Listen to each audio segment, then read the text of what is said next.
Members of the People's Democratic Party are not the only ones concerned about resolving the leadership crisis in the party. Many Nigerians who want a virile opposition political party are also unhappy with the current situation. How can the PDP problem be solved? To take a further look at this, I'm now being joined on the news at 10 by a senior lecturer at the Political Science Department of the University of Lagos, Dr. Dele Ashiru. You're welcome to the news at 10. Yeah, thank you. Thank you for inviting me.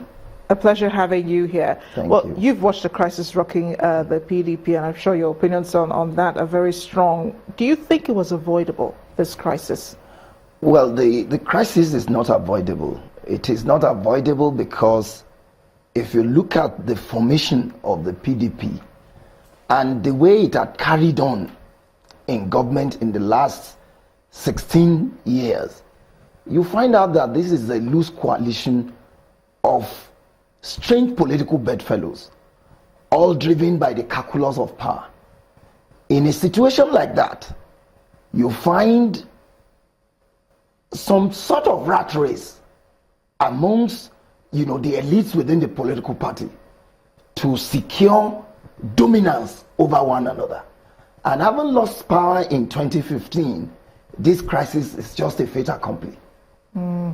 As it is, one faction of the party is headed towards the Supreme Court for the final resolution of the party. Do you think this will help to resolve the crisis? Will the PDP finally get some respite, Yes, well, if the aggrieved party goes to the Supreme Court, of course the Supreme Court is the final arbiter in cases of this nature. So the pronouncement of the Supreme Court would at least help tell the people and the warring factions who actually holds the ace in the leadership of the PDP. What other options could they have explored to resolving the crisis within the party?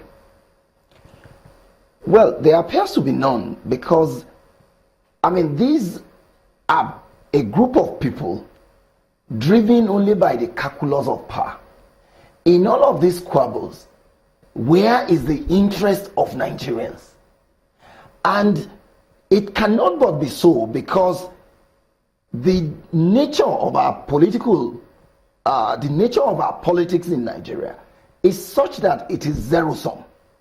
And because the state is only the large pool where all the politicians, go to take, you recall the national cake. Everybody wants to take a share of the national cake without bothering how to bake the cake. And because the state offers an unfettered access to that cake, it provides a situation where the winner takes all and the loser loses everything. So once they are unable to hold on to power, they must begin, to fight themselves, to struggle for the jugular of the political party. And that's what we are witnessing in the PDP at the moment. When you said the word large, you reminded me of the PDP, which said a few years ago that it was the largest political party in Africa. Do they still occupy that position? Certainly not. With the defeat of that supposedly largest political party in 2015, and with a large chunk of the backbone of the PDP also now finding solace in the APC, the ruling party, and many more are still going to leave the PDP. So it is doubtful whether the PDP remains the largest political party in Africa. Dr. Dele Ashiru, thank you so much for joining us again tonight on the News at 10. Thank you very much.